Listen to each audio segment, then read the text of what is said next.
Ayan, good morning. Hello everyone. Nandito tayo sa hospital again. Ayan. Diba? Ang dami namin dito. Lahat yan may tao. Ito lang ang wala. Yung dalawang bed. Kasi hindi ko po alam kung bakit wala yan yun. Doon sa likod, marami po lahat na andun. So, ayan ang aking buhay. Pag TTS, Tuesday, Saturday, ay hindi, Tuesday, Thursday, at Saturday. Dito kami sa hospital, dialysis ng aking alaga. Ayan, ano, alis lang ni Doc. Ayan, sayang, dito na dito. Sa totoo lang po, antok na ako kanina pa.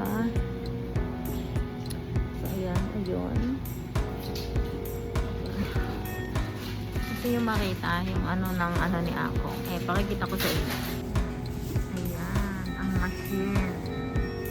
Ayan ang mga dugo.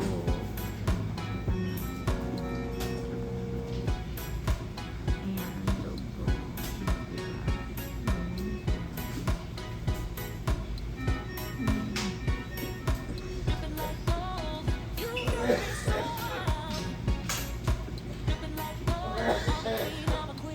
Totoo lang, hindi naman ano dito boring kasi pwede kang matulog doon, labas ka doon sa pinakalabas, meron doon lugan istambayan, may sopa po doon.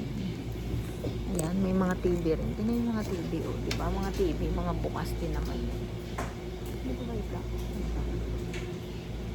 Oh, ayan ang mga TV, mga bukas dito.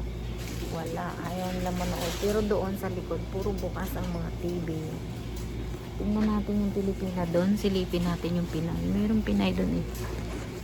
Kanina magkasama kami ng Pinay. Sure ako yung Pinay tulog.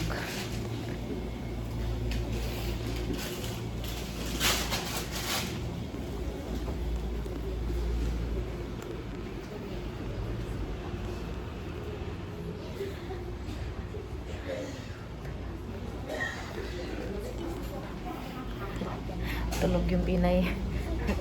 Antok yung Pinay, tulog. Ganyan talaga pag ang alaga mo is nagda-dialysis. Ano? Huwag kang umasa na makakatulog ka ng mahimbing kasi mga katawan ng mga yan nangangati. Kamot ka ng kamot, tawag ng tawag, and hirap. Ayan ang buhay dito sa hospital. Oh, diba? Ayan, thank you for watching sa aking video. Pinakita ko lang yung sitwasyon namin dito sa hospital. Ayan. Bye!